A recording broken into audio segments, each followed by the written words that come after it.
Hello there, Assalamu alaikum. It's Azimah from myenglishmatters.com. I have a question for you. Are tenses important? You can write in the chat. What do you think about tenses? Is it really important for communicating clearly, fluently, confidently, accurately? Or is it something that isn't that important to you, as long as you can communicate your thoughts in a organized manner, people understand you, then it's good enough for you? Tell us in the chat what you think about this issue. Are tenses important? And I'll give you my answers as well. And I have a quiz for you to check whether you do know your tenses, and if you have any difficulty with tenses. So we'll talk more about that and more. I've got a big announcement as well. I'd like for you to sign up now for our free online grammar bootcamp at myenglishmatters.com/grammar-bootcamp. If you haven't yet, we have 3 video lessons for you. It's all about tenses. It's going to be exciting. We're going to go back to the basics, basically. So we're excited to announce that it's free. So sign up now. Limited time, basically. It's not available forever. So if you're here with me live, it's still available for you to watch that. So make sure you sign up by going to myenglishmatters.com/grammar-bootcamp. Okay, all right. So let's come back to this issue. Are tenses important? And if you're wondering, what exactly are tenses? I don't know what it is. I'll go through that in detail. So let's do this. Okay. So basically, tenses are grammatical structures in languages that indicate the time at which an action, event, or state occurs. So we're talking about an action. So in English, that involves verbs. We're talking about, is it happening now, or is it something that will happen in the future, or has it already happened? So a lot of things that we have to think about when it comes to time.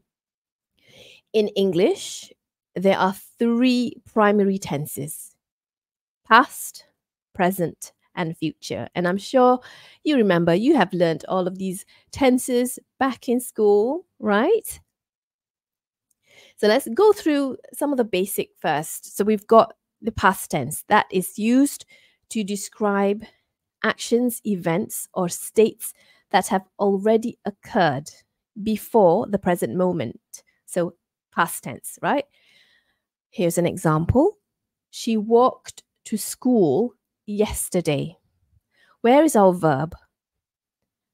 Our verb is in the word walked. That is our action. And if you have noticed, when I say walked, you could hear me say the ed and it sounds like t there. That shows that the verb is happening in the past. So we're using the past tense here. She walked to school yesterday, not she walk without ed, right? So be careful with that. If you still get confused, should I add ed, or what should I do with my verb?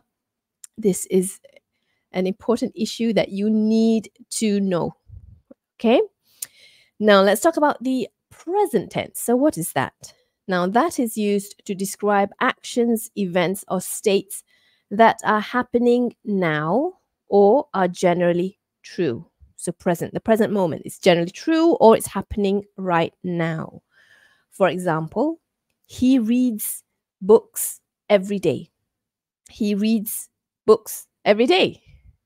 Where is our verb?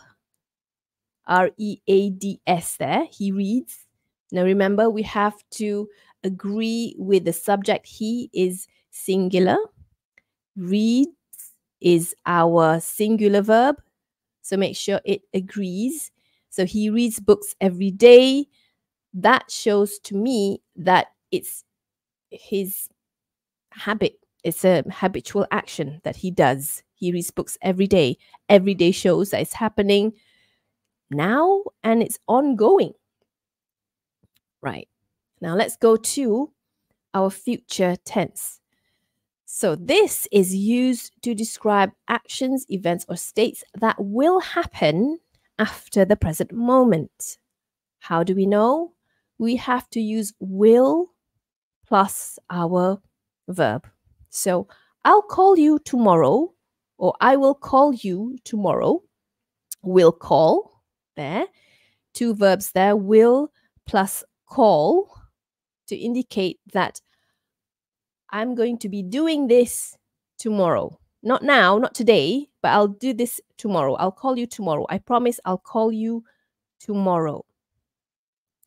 So just now I talked about past, present, and future, but it's a little bit more complicated than that because each tense can be further divided into different forms to convey more specific timing and relationships between events. So as I've said, there are three tenses, right? But we're going to divide it into smaller categories then, all right? So there are actually 12 primary tenses, which are categorized into 4 main groups. Okay, now let's take a look at our simple tense here. So we have simple present tense, simple past tense, simple future tense. And these tenses are called simple because they're used to express actions, events, or states without indicating the progressive aspect. We're not talking about an ongoing action, or we're not really talking about a completed action with relevance to another time. So that's why it's called simple. Now we have a continuous tense. Sometimes in grammar books, it's referred to the progressive tense. So present continuous tense, past continuous tense, future continuous tense.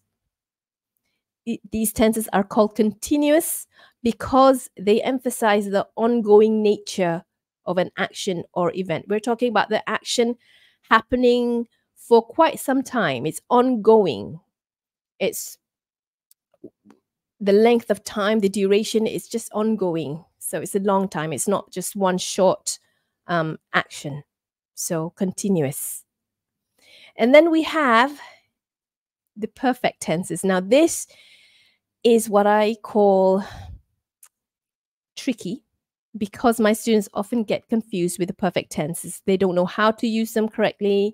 They get confused with the verbs, with the structure, which verb to use, which form of verbs to use. So this, if you know this, then you're good to go. So I'm going to talk about the names of these tenses first: the perfect present tense, past perfect tense, and the future perfect tense. These tenses are called perfect because they indicate the completion of an action or event at a point in time or before another action or event. So it is a little bit confusing. It is a little bit tricky. And I think that if you want to get to the next level, then you should try to master the perfect tenses. Okay? Because once you know the perfect tenses, then you know how to use the perfect continuous tense, otherwise known as the perfect progressive.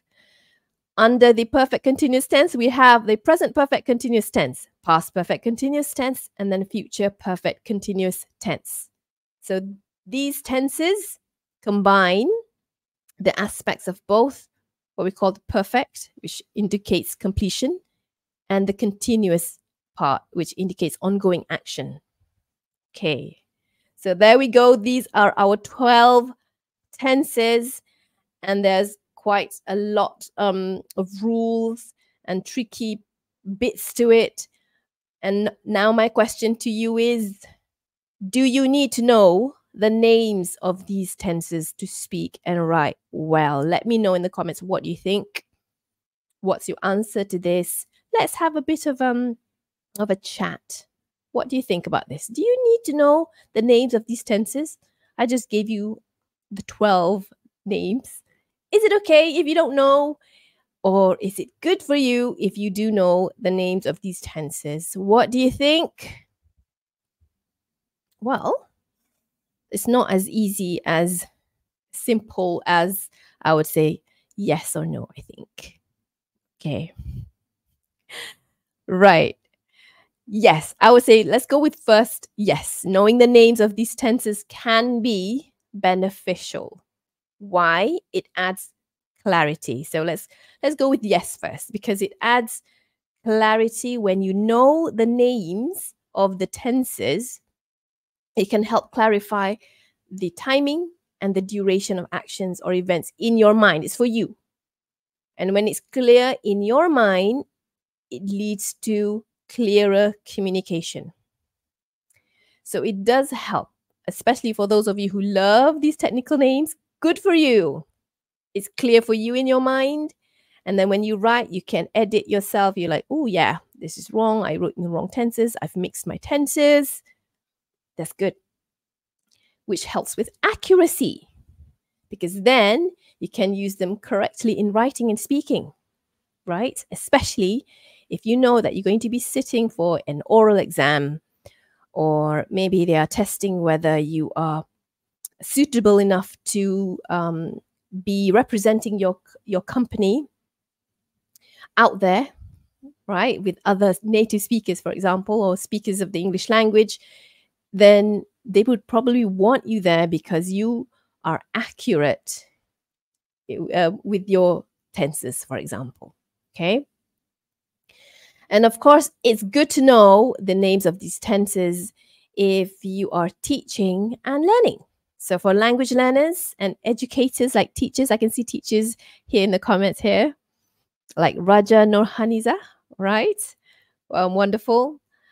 I believe that teachers would say knowing the names of these tenses can ease the teaching part and the learning, because it provides common language for discussing grammar concepts, right? Your students are on the same page as you. You know where they get stuck, and you get to highlight which parts. And we're all, you and your students are in this together. So that's why it's good to know the names of these tenses. But then let's argue against no, meaning that no, knowing the names of these tenses may not be necessary. So you might be agreeing with this because you think that, well, native speakers, they naturally use tenses correctly. They don't really know the names, and that is true. Let me know if you're a native speaker, if you're here in the comment section, that you speak the language accurately because you have acquired the language since birth. So you don't really care or know about the names of these tenses. It's fine, right? So it's true. Yes, native speakers have this intuition instead and the exposure to the language. So they do not need to know the names of these tenses. What about practical communication? I believe that in everyday communication, it is your ability to convey ideas effectively that's more important than knowing the technical terminology of grammar. And I believe that you need to focus on function. So rather than memorizing names, you focus instead on how the tenses function in conveying meaning. And that could be more valuable for practical language use. But if you do know them, that's even better to me. So it's a bit of, my answer would be a bit of a yes and a no, okay? But at the end of the day, I believe that the key is to develop a deep understanding of how tenses work. You don't have to know the names, but you have an understanding of how tenses work and how they're used in context to convey meaning accurately. So we're talking about conveying meaning accurately.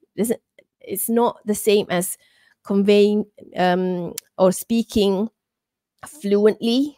So fluently doesn't have to do much with grammar, but it has to do with how you organize your ideas in your mind and how you convey them.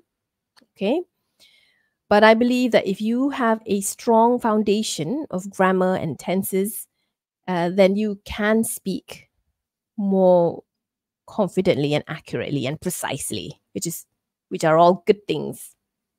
So now I'm going to test you. I've got a quiz for you. I have 10 questions, and I'm going to test whether you know some of these basic basic tenses here. So are you ready for a quiz? You can write in the comment section the answers to the quiz. So let's do this. Number 1. She blank. So she watched a movie when I called her last night. So is it she is watching, or she was watching, or she will watch, or she watched? A, B, C, or D? She is watching a movie when I called her last night. She, B, was watching a movie when I called her last night. She, C, will watch a movie when I called her last night. Or she, D, watched a movie when I called her last night. A, B, C, or D?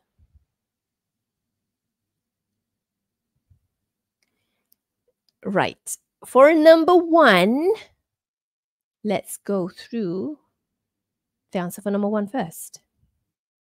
If you wrote was watching, or B, well done. This is the past continuous tense. She was watching a movie when I called her last night. You have to take a look at the context. There are verbs here. Was watching, and then I called her last night. We have to make the verbs agree. And that means that we have to look at the context as well. Is it happening in the past? Is it an ongoing thing? Yes. So past continuous tense here. So if you wrote B, 1B, well done. What about number 2? So make sure if you're going to write in the comments, I can see which number you're on, so that I'm not, so I can keep track of where you are. For number 2, yesterday I blank to the gym after work. Yesterday I go, A, B, went, C, am going, D, will go.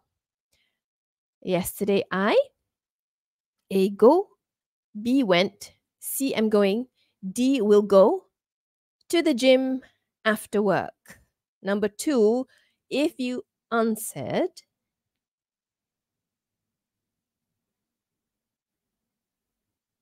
yesterday I went, which is B, the simple past tense, you are right. You're correct. Yesterday I went to the gym after work. I went yesterday, right?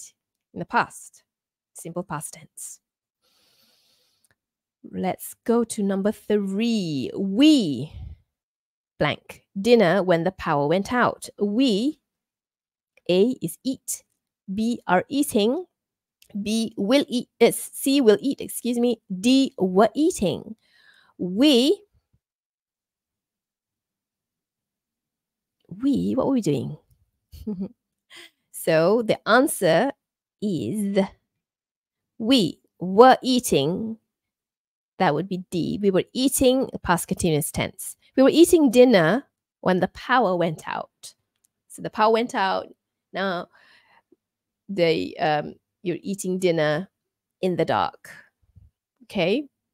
We were eating dinner when the power went out. We were eating. So how are you guys doing?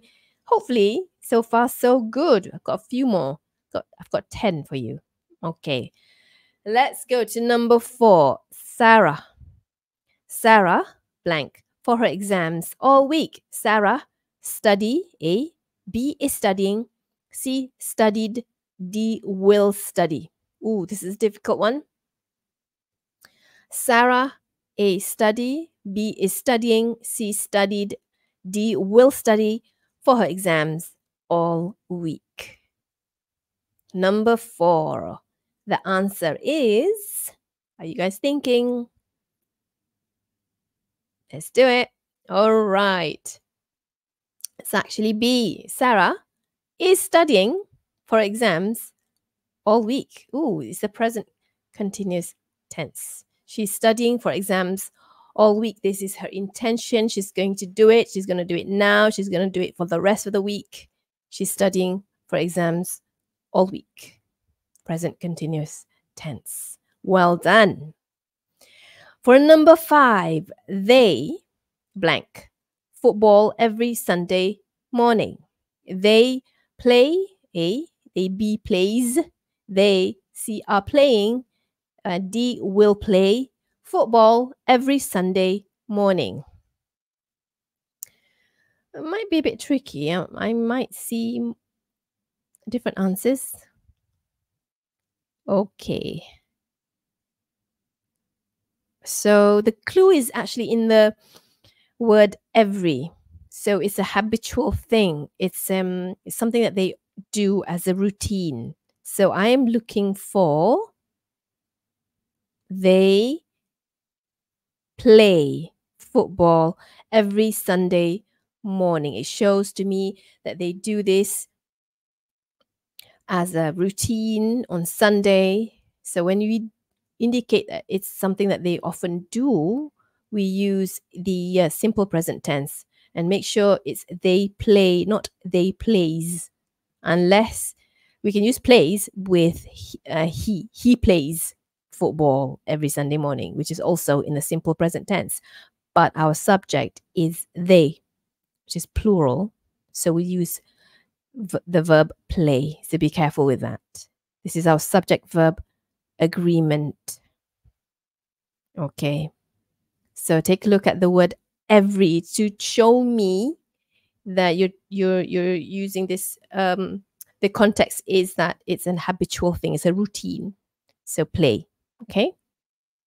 For number 6, she a book when the phone rang. She read a book when the phone rang. She is reading a book when the phone rang. C, she was reading a book when the phone rang. Or D, she will read a book when the phone rang. So is this happening in the past? When I read, she read. Oh, I could also read it as she read. So for A, so there are 2 ways to read that. Number 6. What do you think is the answer? Let's see. Okay. A lot of you have said C. Well done. She was reading a book when the phone rang. If you notice, was reading, the past continuous tense, is always used when we're talking about another event, interrupting it. So the past continuous. So she was reading a book, she was doing it for some time, and then the phone rang, interrupting her, whatever, her focus. Okay, she was reading a book. So well done. Right, bit more. Are you guys okay? Yes. For number 7, let's do number 7. Okay, this is difficult. We live in the city for 5 years now. Is it we live, A? Is it B, we lived with the ED? Is it we are living in the city for 5 years now, or we have lived in the city for 5 years now? Number 7. Number 7. Are you guys there? You guys thinking? 7D. Some of you are writing that. I can see in the comment. Aisha Zainul. Brilliant. Muhammad Zaidi D. Okay. All right. Yay. I think so. Okay. I think you're ready. Yes. So we, D, have lived in the city for 5 years now. It is the tense that we're using is the present perfect tense. Does it mean that the we here, we're still living in the city? When we use have lived, yes, it shows that we're still living in the city and it's been 5 years. 5 years shows that it's been 5 years and we're still living there. That's what it means. Okay? So be careful with this one. This is our present perfect tense. And as I've said, most of my students find the perfect tenses tricky, challenging. Okay? So be careful with this one.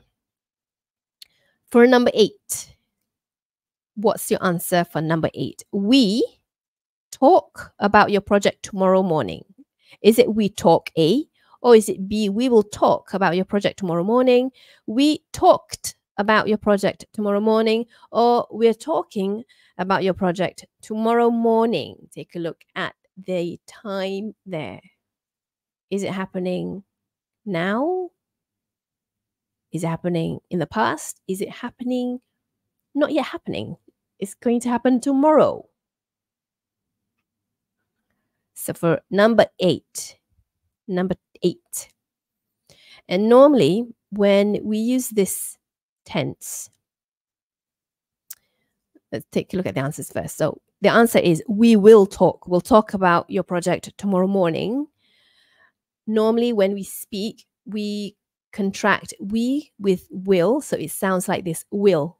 We'll talk. We'll talk. And it sounds like I've swallowed l there. So I don't really say we will. It just becomes will. We'll talk about your project tomorrow morning. So this is like an intention, or sort of a plan that you're going to make, and it's going to happen tomorrow.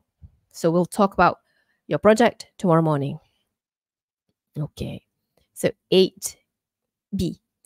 For number 9, okay, now we're going to make this statement negative. I blank that movie yet. Is it A, don't see that movie yet? I won't see that movie yet.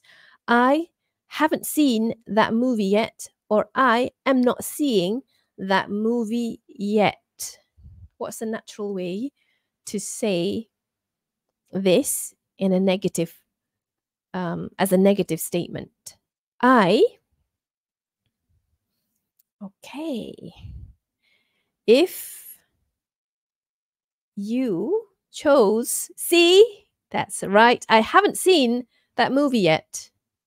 It's the present perfect tense. So not don't see, won't see, am not seeing. Completely unnatural. It's wrong. The tenses are a little bit off here, so be careful. Most of my students also get confused with forming the negative sentence. Like, what do I do? How do I form it? I don't know the difference between don't and won't and haven't. So if you get stuck here, just write your notes, so that you know, oh, this is where I get stuck. Okay. Now, let's go to my final question. And if you have questions as well, Aisha, my assistant, she will help answer questions if you're here with me live, okay? Number 10. All right. Oh no, I've written the answers are there revealed already. I still not understand the 12 senses. Is it I still doesn't understand? I still don't understand. I still haven't understand, and I still not understanding.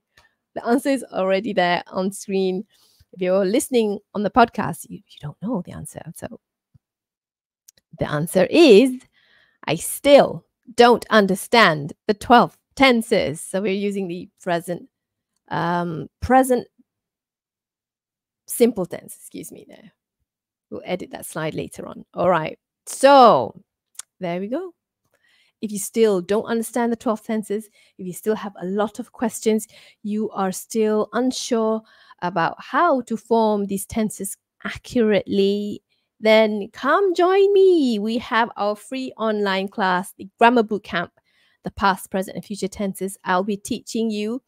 If you haven't yet signed up, go to our website, myenglishmatters.com/grammar-bootcamp to sign up for our free online class. It's going to be really fun. We're going to go back to basics.